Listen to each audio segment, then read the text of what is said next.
2025. Beavercreek Rotary Club. First, I'd like to thank our greeters, Bill Pat and David Berg, Eric Marcus for running around here trying to take care of the computer and everything else. Nobody else is not here today. Anybody else on my side of Mike's witness? Perhaps it's Jim Gunn to the website. Danny, are you ready? Invitation.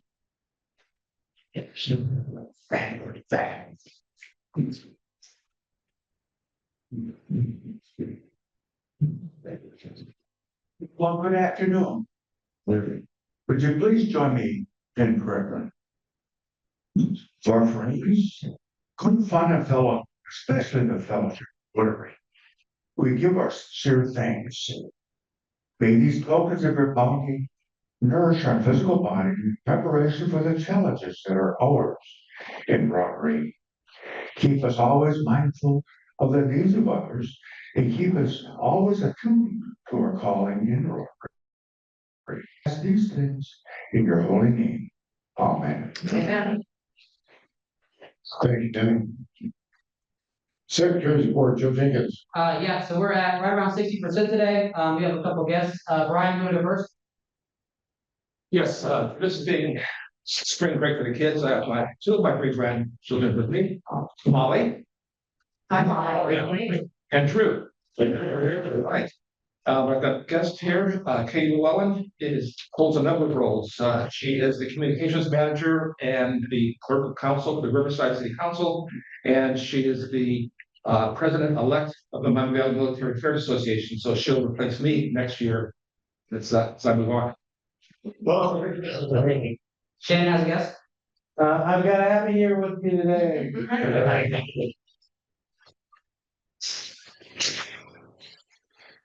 And then I'll have the Yes.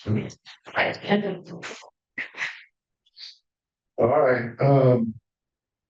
This Chris Hadley's been our sergeant at arms, and he inadvertently got called out of town. He applied to get 2 or 3 other people to do it for him. We had someone scheduled this morning, and Randy sent me an email this morning, says, I have to go to class today, so I can't do it.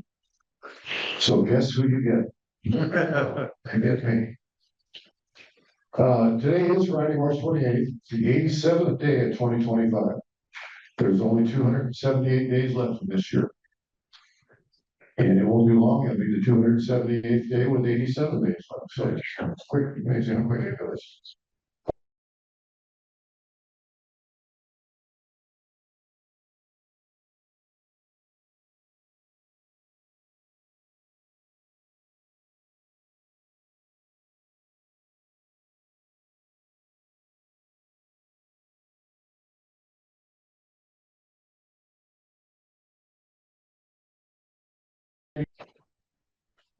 In 1957, the first national curling championship was held.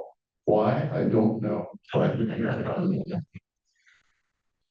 in 1971, the last original edition of the Ed Sullivan Show was broadcast on CBS TV. And I know most of you in here remember the Ed Sullivan Show. I know I did.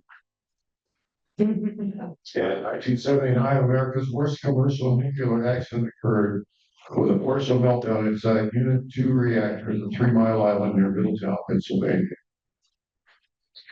Things we celebrate on this day: Barnum and Bailey Day, Children's Picture Book Day, Eat an Eskimo Pie Day, National Black Forest Cake Day, National Hot Tub Day, National Ram Day. That's for people named Ram. I don't know that I know anybody named Ram. I know a lot of different names, never one like that. And that's for most all of us in here because of our age, the National Triglycerides Day. Respect Your Cat Day. Something on a Stick Day. And this one, just don't understand. Weed Appreciation Day. Unless it's the kind you smoke, I don't. That's called.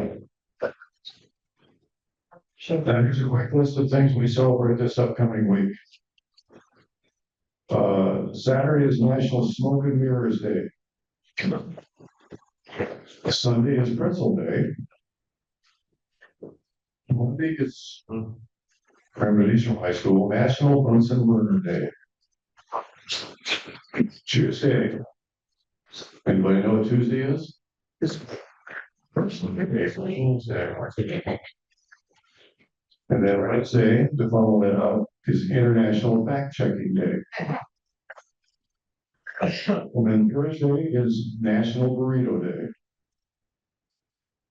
Some things we're celebrating here in the club. No birthdays at this point. This week anyway. We do have a partner birthday though. Karen Lampton, Brian's wife, is celebrating on March 30th.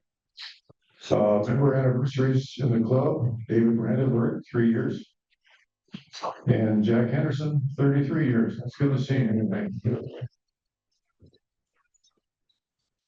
And then we have a wedding anniversary coming up on March 29th.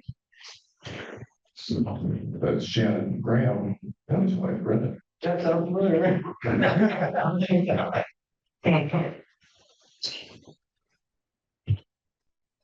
God has a plan for aging. Most seniors never get enough exercise. In his wisdom, God decreed that seniors become forgetful so that they would have to search for their glasses, keys, and other things. Thus, doing more walking. And God went down and saw it was good. Then he saw there was another need. In his wisdom, he made seniors lose coordination. So they would drop things, requiring them to bend, reach, and stretch. And he looked down and saw that it was good. Then he considered the functions of bladders and decided seniors would have additional calls in nature requiring more trips to the bathroom and more exercise. And he looked down and saw that this was good. So if you find as you age, you're getting up and down more, remember, it's God's will. It's all in your best interest, even though you mutter under your breath.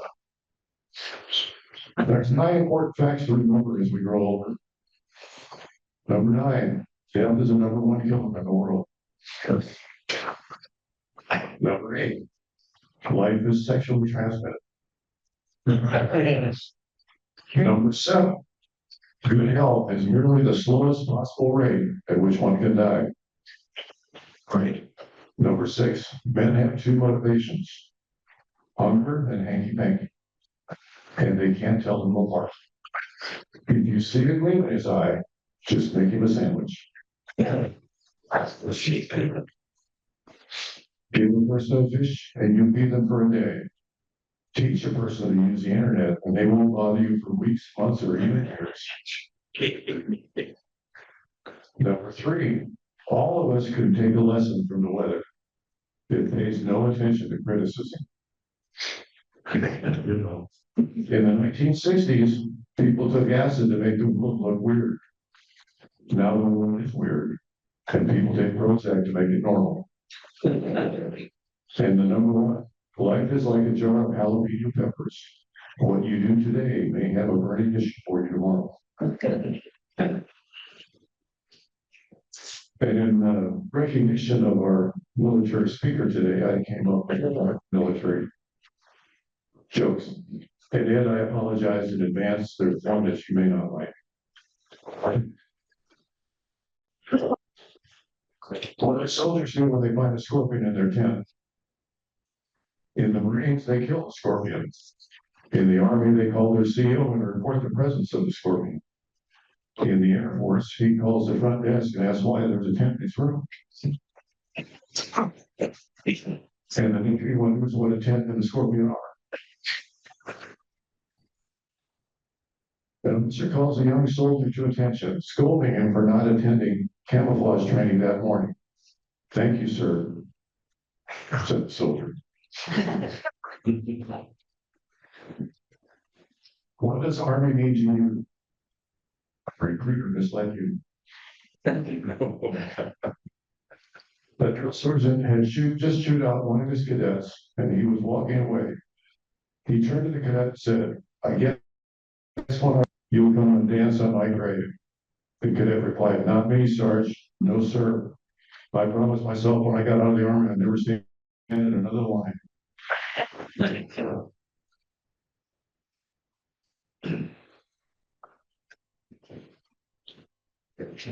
There was an off-duty soldier took a train. When the train reached its first stop, a general walked in. The soldier stood up. The general said, "Hey, you soldiers, sit down." The train reached its second stop. Again, the soldier stood up. The general once again said, "Eddie, soldier, sit down." When the train reached its third stop, again the soldier stood up. This time the general looked at him and said, "You don't have to salute every time we reach a stop." The soldier replied, "I want to get off, sir. I missed my stop 2 stations ago."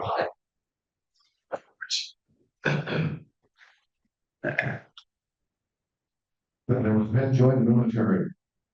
The recruitment sergeant said, "What would you like to achieve?" Ben said, "I want to be a general after 2 years." The recruitment sergeant, "Are you insane?" Ben said, "Is that required?"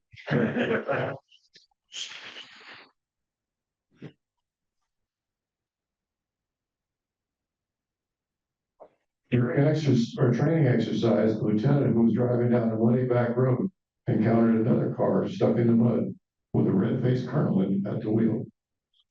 "Your car stuck, sir?" asked the lieutenant as he pulled alongside. "No," replied the colonel. "Citizen."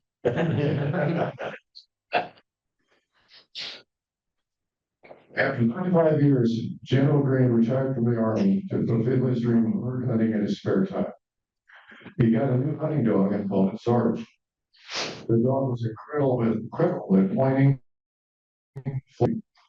General Green's friends were so jealous that they offered huge amounts of cash to buy Sarge, but the general always refused, proudly saying that Sarge was the best bird dog he'd ever known, and that he couldn't part with him for any price. A year later, one of General Green's friends visited and was surprised to find him breaking in a new dog. Fearing the worst, the friend asked, "What happened to good old Sarge?" The general looked sad. "I had to shoot him. My wife kept calling him Colonel, and pretty soon all the dog would do is sit around on his ass and bark."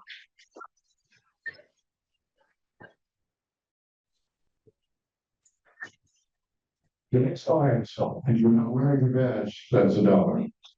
If you're really, I don't think anybody was, that's $1.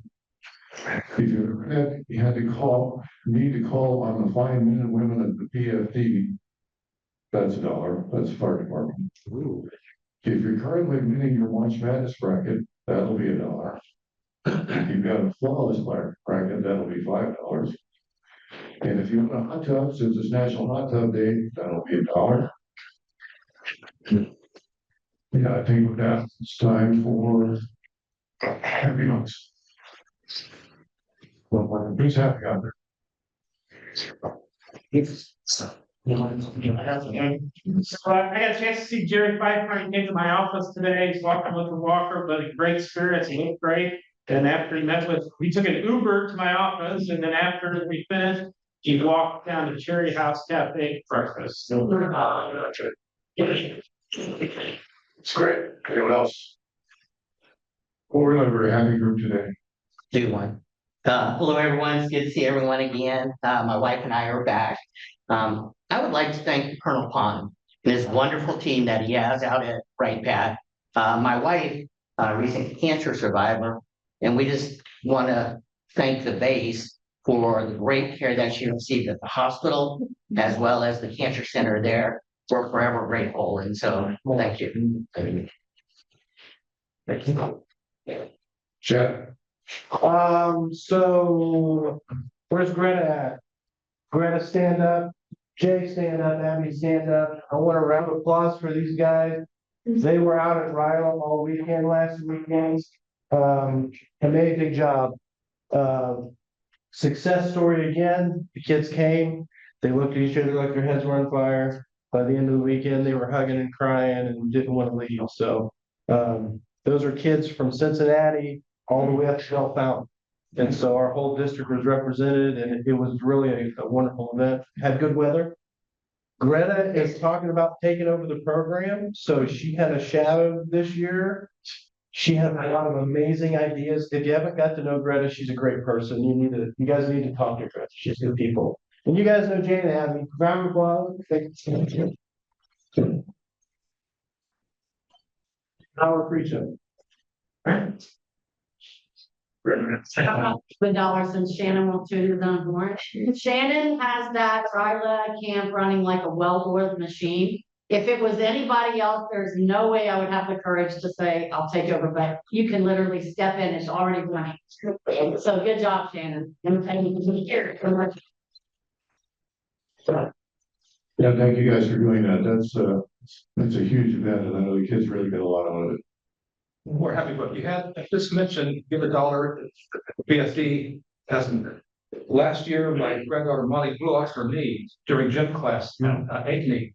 And the Beavercreek Rotary came there, took care of her, took her to children's, and she's much better now. So very big happy about for that. Anyone else? I have an announcement. So, we got, golf outing coming up. There's brochures being printed, but I wanted to test out the color printer I have at the office. So I printed out some rough of them. They're up here by the Bob Wildebeer. If you want to grab one on your way out, it gives all the details. I'll be sending out an email for you to sign up to solicit some of our former donors, whole sponsors and whatever. So if you have questions, give me a yell, but get ready for the golf outing. Very good. Junior drawing. Go ticket. 653-833.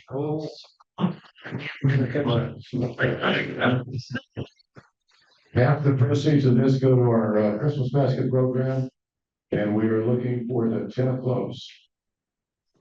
So, how did that?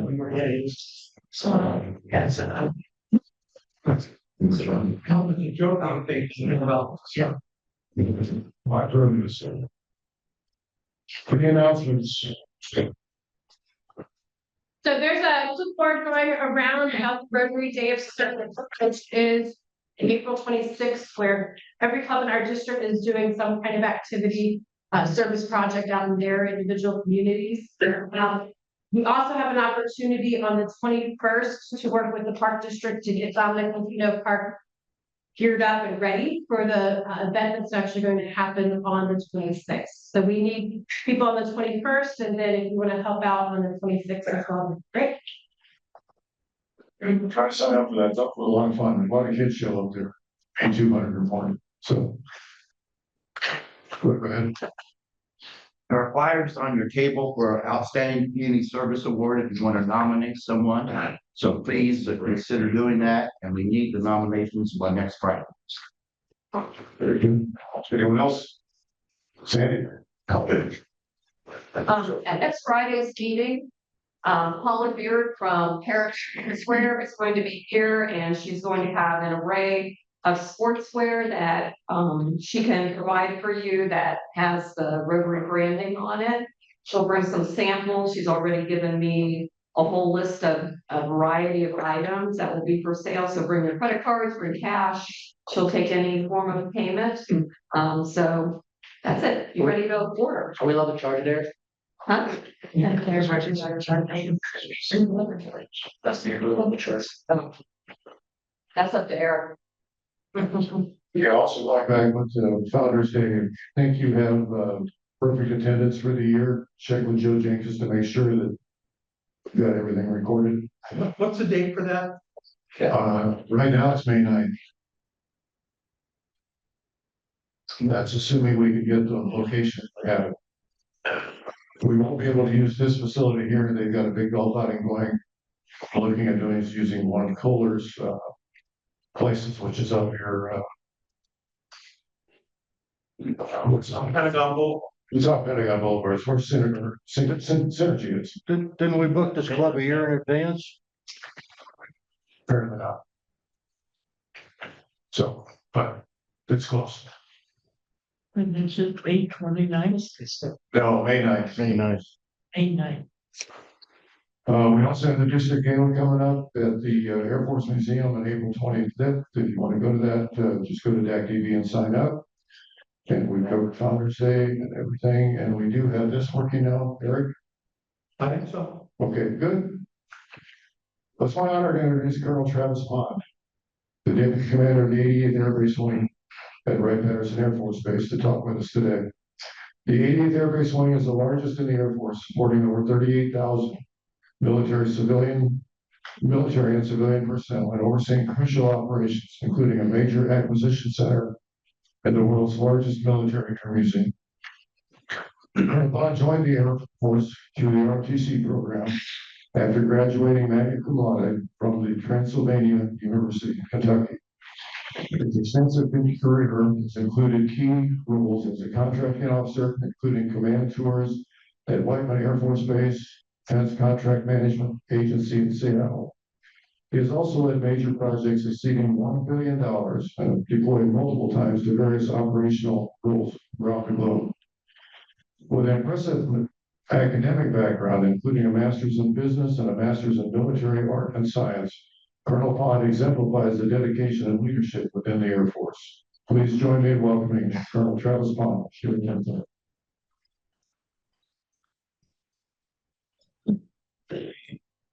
Thanks for that introduction, Don. Appreciate it. How's everybody? Yeah. So what I thought I'd do is, first of all, how many people in the room have been in the military? How many are veterans? Thank you for your service. I figured I'd have a room at least half full of folks. Just met some folks here who, you come through here as military and you end up coming back here because it's a great place to live, raise a family. So what I thought I'd do is spend 10 or 15 minutes just kind of talking about my career, 26 years of service, all the places I've been, the things I've seen. I got some cool pictures for the kids and for you aviation buffs to see airplanes and satellites and all that kind of stuff. And then for my deployments. And then really, I'm looking forward to your questions. Happy to answer any questions about Wright-Patterson. I feel like I know a fair amount about Pat at this point. More about the Air Force in general. There's a lot of stuff that's been going on recently, a lot of changes, a lot of uncertainty. It's impacting the folks, and everybody coming back to work. Traffic's been bad, so maybe you've been dealing with that. I know I get called every single day, so that's great. But anyway, so Don did a great job of kind of introducing me. I actually local. I grew up in Washington Courthouse, Ohio. It's about 30 miles east of here. And I tell everyone I spent 20 years traveling around the country before the Air Force decided to let me come back home. So I've been here for going on 6 years now, and this is my last duty station, so I'll be retiring this fall. So with that, I'll start out, and feel free as we go, if I'm talking and you have a question, just interrupt me. I'm happy to take any questions as we go. Hopefully this is interesting for you all. Down. There we go. Okay, so just a little visual aid. So I don't have, I didn't. So over here, these are the deployed locations, and then here are the stars are all the various places that me and my family have lived across the United States. I've never been assigned overseas, but I've done my fair share of coast to coast living in the U.S. And hit all of the garden spots for deployment serving over there.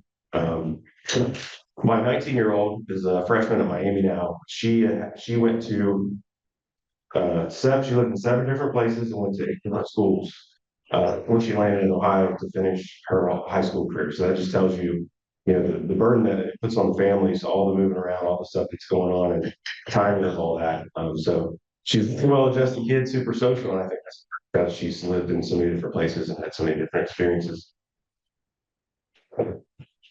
So my first duty station, Scott Air Force Base. So the Air Force, what they like to do is they'll either send you as far away as possible from your home when you come in, or they'll try to put you a little bit close, but not close enough your parents can be there. So Scott was about 6 hours from here. Great place. I loved it there.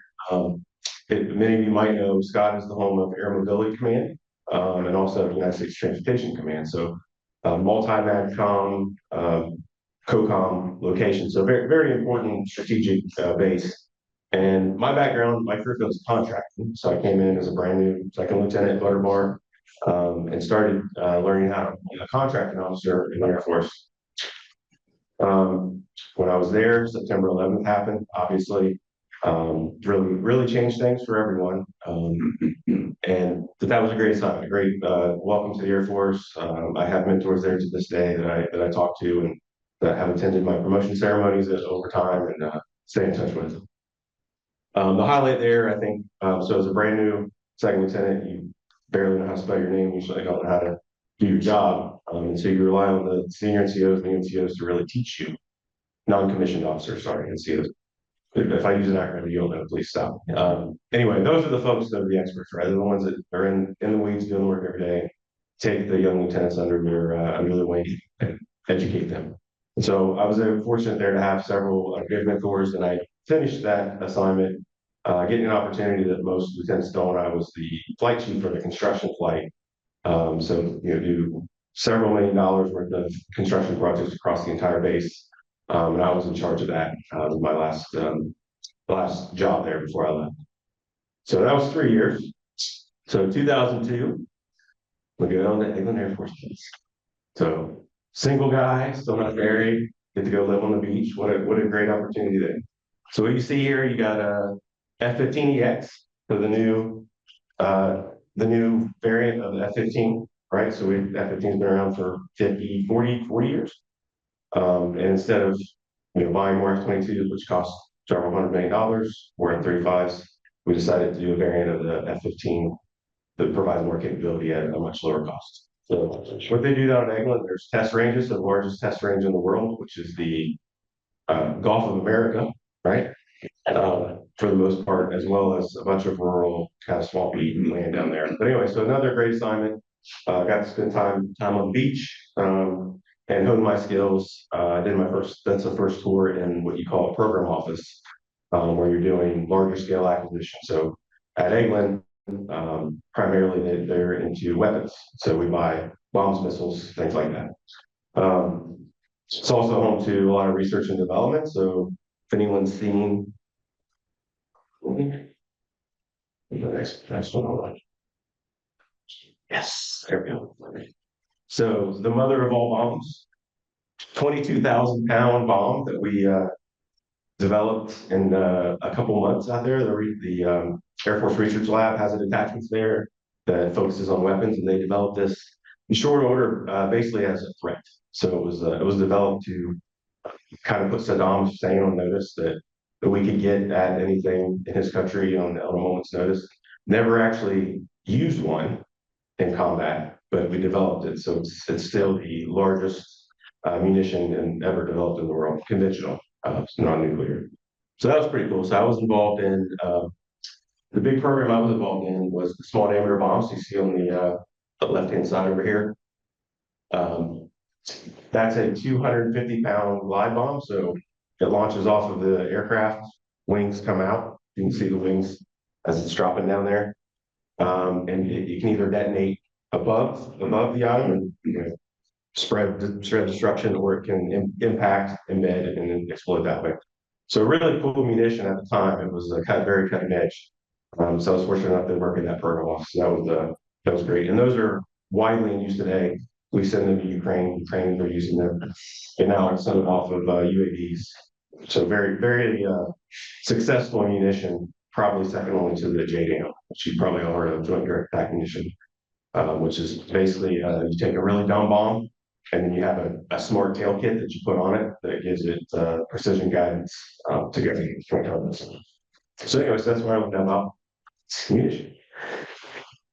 So unfortunately from there, if you are tracking what's going on in the world, we started deploying a lot. We started, we had the peace dividend, spent 20 years of not really not doing a whole lot. And then we had the first Gulf War in the early 90s, early 80s, early 90s. And then all this happened, right? The war on terror and all the things that were happening over there. So my first deployment was Ali Aslam Air Base in Kuwait, where I was the commander of the contracting unit there. We only had about 12 folks, but we were providing bed down basically for large Army units, as well as Air Force folks that were coming in that were then going into the country, going into Iraq.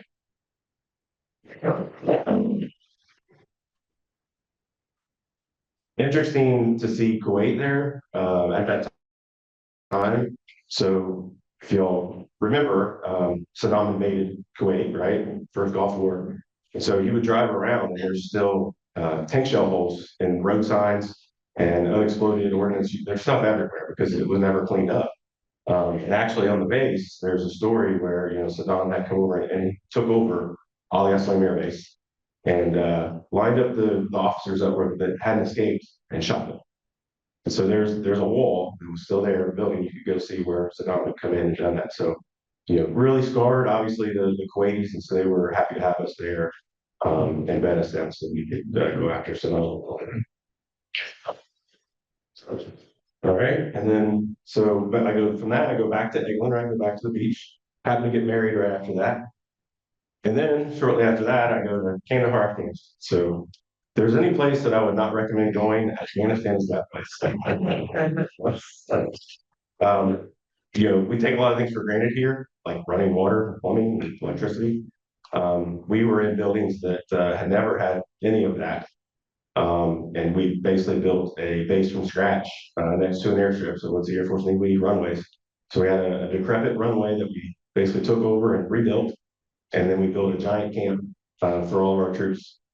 This is the time we were surging into Afghanistan to really kind of get after the Taliban and try to find bin Laden. So a lot of activity there. Kandahar is in the south of Afghanistan. At this point in time, we were all over the country. But I was down in the south, and so our responsibility was basically from Kabul down. For all the army units, they would come in, and so they're out there in third world country. Just imagine no roads, maybe some gravel. You're going to these little communities that they live in brick or mud houses, and you're out there and you're trying to sustain an army detachment that's out running around doing things. So you have money, right? Money is not super valuable to them because they don't really have much, but we would buy their goats and we would buy, trying to feed the troops. And so we'd have what you call field ordering officers that would go out there and carry money around, and they would basically haggle with these Afghanis and buy their goats and their chickens and whatever to try to sustain. So they'd come back and we're the ones that kind of took care of them. And boy, they had some stories. Some stories. So interesting there. I mean, the Taliban has always been and will always be in Afghanistan. We found a way to work with, not with the Taliban, with what you call warlords that basically kind of run roughshod over the area, and they kind of control everything. And so as a contracting guy, I'm trying to negotiate, trying to get the best value. Basically, all your contracts are with, doesn't matter. You might get asked for bids, you get 3 or 4 bids, but they're all from the warlord, right? So basically, they come in every 2 weeks and walk out with a giant trash bag full of money for all the different stuff that we had to buy and procure just so we could operate in the area. One of the most important things I think we did there is, we're entering that nation building phase where you're trying to help them help themselves, right? Fresh, clean water, build schools for the kids, roads. Is we awarded a paving contract to build a road basically from Kandahar to so hard to believe, right? In 21st century that there's not a paved road to get from one major city to another major city in any country in the world. That was the case in Afghanistan. Then people were blowing things up all the time anyway. So you build a road, they blow it up. So anyway, long story short, we basically made a deal with a guy who was known to be affiliated with the Taliban, but owned a construction company. He built this road. And so he underbid everyone else because he didn't have to pay for security. The road itself was probably $2 million. The security would have been $5 million because they would have had to pay. People would basically be out there every single day. So the Taliban did kind of disrupt them. So pretty eye-opening to see how all that works and go down.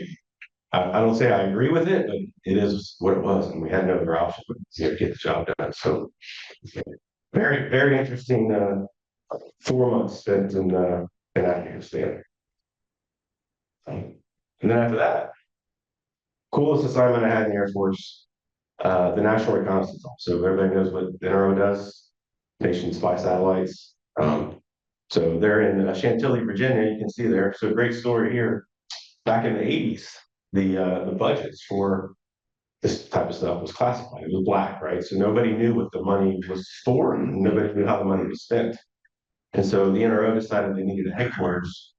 So they got with Boeing, and they basically contracted with Boeing to build their headquarters without telling Congress. And Congress found out right as the last building was being finalized So needless to say, they stopped. There was supposed to be a swimming pool and some other things put into the building, and that never happened. So it's a really nice racquetball court. We didn't get the pool. But anyway, great assignment. I can't really tell you about what I did, but I was able to, I ran a source selection for a multi-million dollar satellite acquisition. It's flying today, doing what it does. I worked in the communications directorate, so basically, collecting signals intelligence, satellite phone conversations, all that kind of stuff. So bottom line, if you use a satellite phone, we can hear you. Good tip. And we can hear all the facts. All right, and then, so my last deployment. So I was very fortunate at the NRO. A lot of my counterparts they were being deployed, and you would be in, like, say I was in Afghanistan. And before I came back, I would get orders for my next, right? So you have to go, come back for 6 months, and you go again. And that was the cycle for about 3 years. So fortunately, at the NRO, I was running the source selection that took almost a year. And so I got exempted from that. So I went to Afghanistan, came back, and was able to avoid a deployment during those 3 years where, we lost a lot of service members in Iraq. That's when the roadside bombs, the IEDs, all that stuff was going on.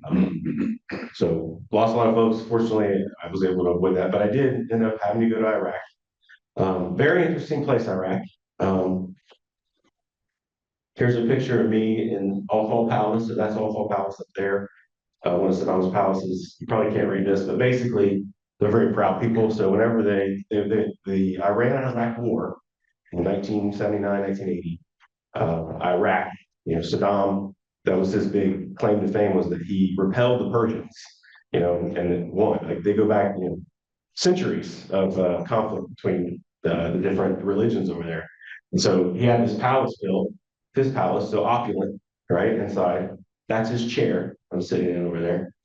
And then these are swords that he built downtown that basically celebrating that victory, right? So here he is living in opulence, and then you go downtown and you see, his picture of downtown. It's just like any other kind of just above the third world country. Definitely better than Afghanistan, but those folks certainly weren't living like he was living. So Is that Camp Victory?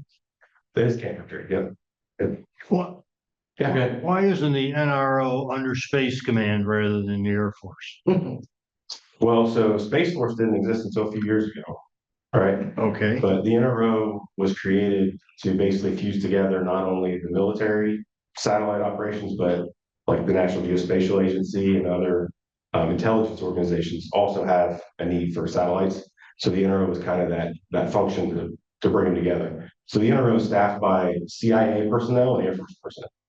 So if you can kind of conceptualize it that way, they created the NRO because the CIA had a bunch of needs for satellites, intelligence, and then the Air Force did. And so that's kind of how it came together. Now they're much more closely aligned. They're not under the Space Force, but they're effectively aligned with the Space Force because that's the mission of the Space Force, right? Is everything space? Yeah. Good question. Okay, so Baghdad, great place. All right, then I get to the white. So everybody knows the B-2. Hopefully you've seen one fly over. It's quite an impressive aircraft. Anybody know how many B-2s were made? not for a minute. 20. Yeah. See how much they cost each? $1 million. $1 million. Yeah. So every single one is at Whiteman Air Force Base. Middle of nowhere, southeast of Kansas City. Little base used to be nuclear. We used to have Minuteman missiles stationed there, and that has since been deactivated. But now the mission that basically saved that base is the B-2. So, and then in the future will be the B-21. So they're already posturing for that. Yeah, You tell me who Whiteman was? I cannot.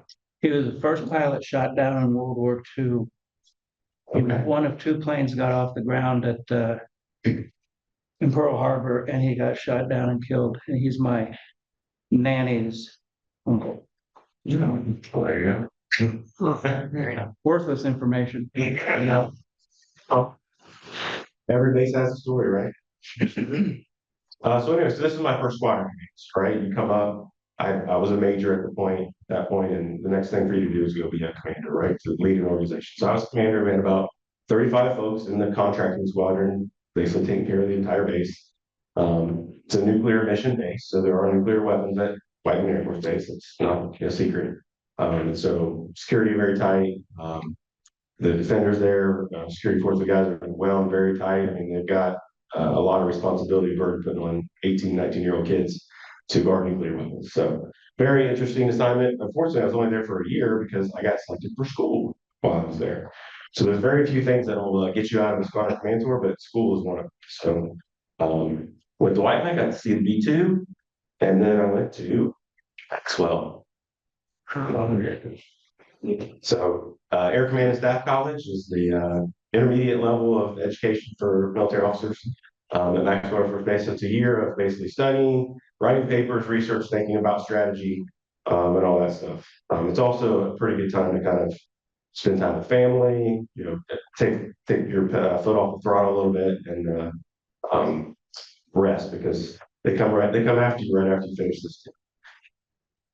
So after that, my second squadron command, I went to DCMA, Defense Contract Management Agency. So in all of our infinite wisdom, we decided that we award way too many contracts, and having the Army manage their contracts and the Navy manage their contracts, and the Air Force manage their contracts, and the Marine Corps manage, they should have a centralized agency to manage all the contracts. That's Defense Contract Management. So if we award a giant contract for whatever, mostly weapon systems, big dollar contracts, DCMA will come in and be the ones will be the inspectors, the quality assurance providers, flight safety, all those various functions that you have to perform in execution of administration of a contract. DCMA does that. So we're out in Seattle. What's in Seattle? Boeing, right? Boeing has the largest factory in the world, just north of Seattle in Everett, Washington. And so my responsibility there was all their suppliers. So think about a 737. They have hundreds of suppliers and sub-suppliers that build components that make that aircraft. So the dirty secret, not dirty secret, but the secret of all these defense contractors is their primes, they don't make anything, right? They're integrators. So they'll have a factory, but they'll contract everything out, right? So reduce the overhead, they don't have to have the plant space, people will build all the stuff in the town. It's like assembling a car, right? All the pieces come together from Canada or Mexico with tariffs on them now, and then get to be assembled, right? So that's what these companies do. So we had a 4-state region that I was responsible for, and a lot of those businesses there, small businesses, we're building rivets, components, any blades, anything you can think of that help build an aircraft. So that was a great assignment. I don't know if anyone's ever lived on the West Coast or up in Seattle.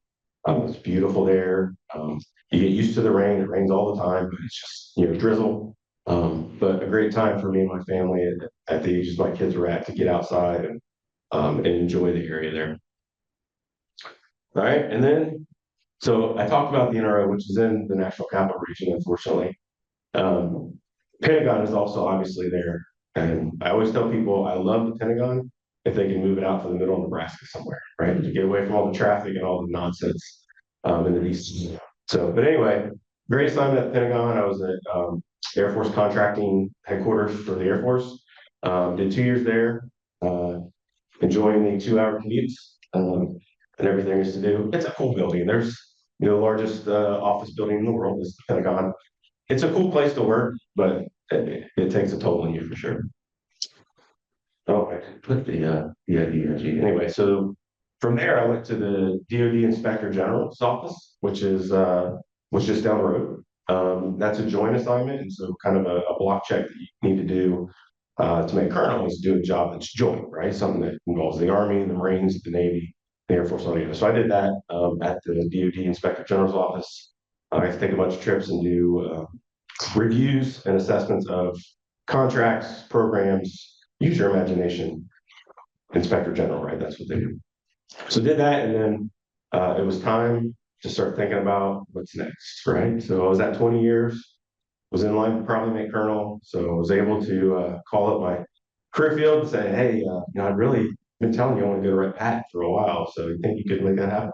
So finally in 2019, they made it happen, and I came out ahead of my selection for colonel, and did 4 years up on the headquarters Material Command staff as a deputy director of contracting there. Did that for 4 years, and then I was getting ready to retire, and then three-star general came in and said, "You're not going to retire. I've got a job for you." "Yes, sir. What is that job?" "You're going to be the deputy commander of Wright Patterson." "Yes, sir. Sign me up." So all kidding aside, what a great job to have to culminate a career. To lead an installation, Don did a good job of introducing, but we have about 5,500 airmen and civilians that run the wing, and the wing supports 800 facilities, Air Force Material Command, Air Force Lifecycle Management Center, Air Force Research Lab, Navy Research Unit, AFIT. I mean, you name it. There's a lot going on right back, and we're responsible for all. So it's been a very rewarding, enriching thing, and I get to come spend time with great folks in the community like you, make connections, and we are intending to stay here and live here in the community, and so I couldn't be more happy to culminate my career here. So I told Don that I would talk a little bit about kind of what's going on, but first, do you have any questions about 26 years? I had one about the base. I'm saving for later. Oh, like in private, or No. Get to the question. Hey, the gates. Yeah. I've been here since 2016, working on the base as active duty until 2020, and then contractor since then. Since we've been returned back to work, or back to office, not work, we've been working the whole time. Right. Back to the office, the gates are a nightmare. And we were in the office before 2020, so what's changed? Well, so there was telework back before COVID. Certainly not the levels that we have now, but the biggest challenge that we have is the managed security forces. So we can't contract out gate guards. So we only can do civilians, and we don't have funded billets for that, or airmen, security forces airmen. And so we went from being almost 100% manned, of about 400 security forces airmen, to be about 80% manned. And so those guys have been working 12-hour shifts, 60 hours a week. So it's a balance of what gates do we keep open to crushing 19, 20, 21-year-old security forces airmen to do it. So we done what we can to augment the gates, and then we tell people to stagger your reporting times. But if you're coming in between 7:30 and 8:15, on area B specifically, you're gonna wait a while. I go in at 6 to avoid it. Yeah, or go in 1 Bravo, which is the Springfield gate by the museum. I tried it. That's smart. Brian, do you have a question? Yes, so when is your last day of assignment, and who is your deputy commander replacement? So her name is Dorinda Mazza, and she'll be coming in July. I'm having a retirement ceremony on 1 August out of the museum. I don't know exactly what time yet, but that's the plan. And no, it's hard to believe here. So some of y'all I've met, since I got here, but came in as the vice commander, which was on the very first slide, right? And then they changed it to deputy commander, and then I became the commander, right? So I actually ran the base for 4 months in early 2024. So it's just been a great experience. Yeah. The other question? Okay. So when you're doing the contracting and you're matching up these bids and you're dealing with a lot of numbers, right, and compliance. So when you hear that the Department of Defense can't successfully go through an audit and hasn't for. I think that's unfair, Chris. So we're not in the business of counting widgets, right? We're in the business of making weapons and going to war, right? So we're not going to tell you how many bombs we dropped, or how many rifles were lost, or how many shells were expended. And so you can apply accounting to what the department does, and for the most part, we're pretty good about keeping track of the big dollar stuff. But when it comes down to the unit level, figuring out what happened to those 12 Humvees. Well, we pulled out of the country in 2 days' notice. We burned them. right? We're not set up like a commercial organization to keep track of all that stuff in the detail that's required. So in my opinion, we'll get to an auditability at some point. But I think we're gonna spend way more money than we should ever have envisioned wanting to spend to do it. That's just my 2 cents. So I mean, our finance people, they knew where every penny is. That's me. Yeah.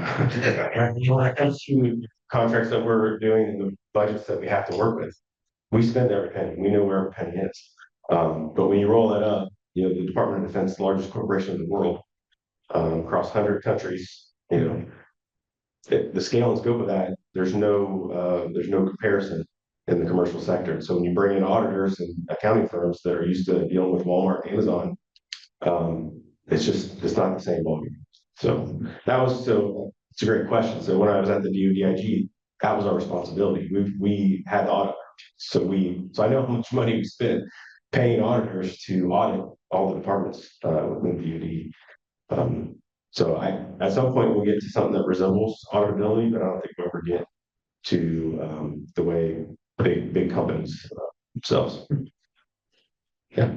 First thing, 2 questions. Retirement parties that open to the public. Number 2, you're a young guy and you got a vast amount of experience. So what's next for you? Well, the retirement party's at Joe's house. Just kidding. I'm not sure what we do yet.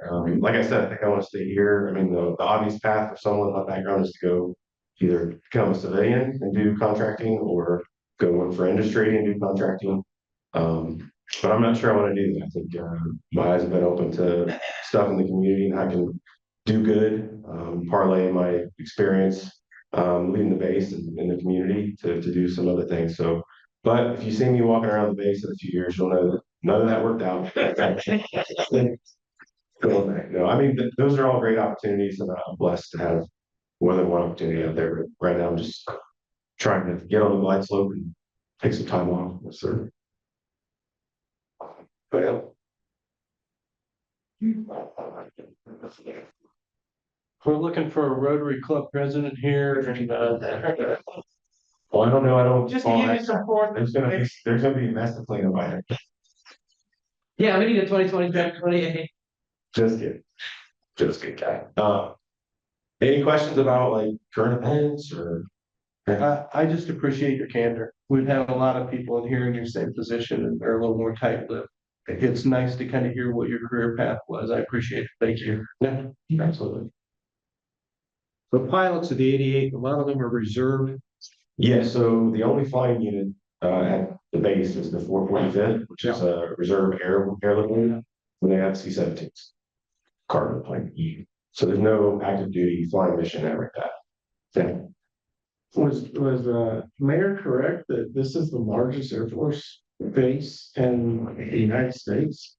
So we have the largest air base wing. That's crazy considering that there's no active duty flying mission. Right. Well, it's all, Yeah, it's What the UAVs or the remote stuff count?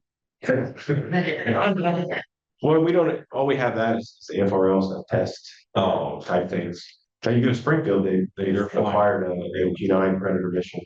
My answer to that would be there's so much that goes on here. Like to me, if there's acquisition in the Air Force, it's coming through with that in one way, shape, or form. And so that requires a lot of people. AFMC has 89,000 people, largest MAJCOM in the Air Force. And obviously their headquarters is here, and 2 of the 6 centers are here. I kind of skipped over the centers chart, but 2 of 6 centers are headquartered here. So we do the entire life cycle acquisition here, and that takes a lot of people. So where else to do it in the Midwest, right? Yeah. What else? Actually, I've got a follow-up question on that then. So current events, I keep telling everybody because I've been around a lot of different places and most of the civilians from here. Do you feel that the impact with the force reductions that are basically taking place with civilian workforce, do you think this is going to be one of the places that takes the hardest hits? No. So, I mean, I can't answer for sure, right? Right. But from my experiences and what I've seen, and obviously the missions that we have here, I mean, I think if everyone takes a cut, and everyone will take a cut, right? We don't know what that number is. But in return, we're way over different on the BRAC, in my opinion. Yeah. But you can't tell that to a politician and have them listen to you. But Right Pat is never going away. The reason I say the BRAC is that there should be other missions that should come here, right? Be complementary. So we might lose some people, but we also might pick up some other things. We continue to have people asking us to bed down to come here for their mission. So yeah, Right Pat's never going anywhere. We might go down under 38,500 people. We might go down 37, 36. But it'll just go back up eventually. Just too much work going on. But your future politics? I don't think it'd be very good politics. That's way too honest.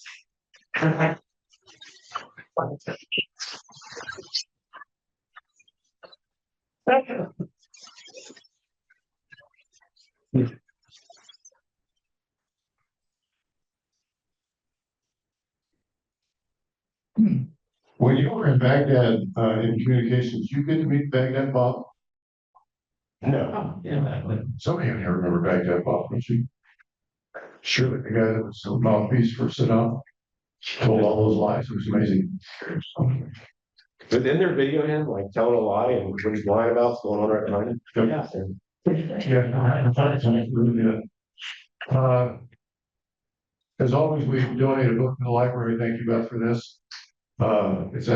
She just do a great job every time you think of it. It's amazing. It's a big book on airplanes. It is a big book, and I don't know if you signed this yet. If you haven't, you will. Okay. And you signed it, it'll go into the library. So thank you very much.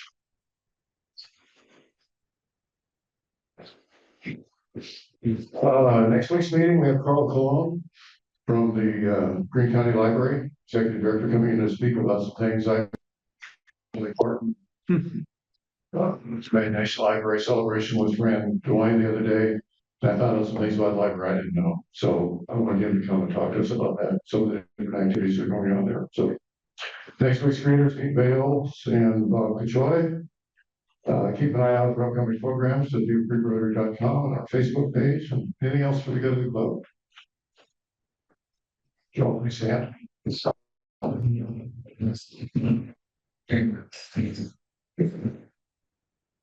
I pledge allegiance to the flag, United States, where to the republic, stands one nation, under God, indivisible, every people's problem.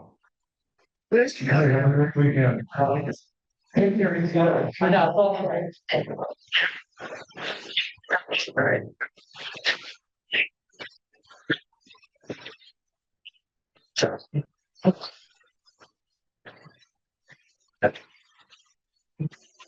You take this. Sir, we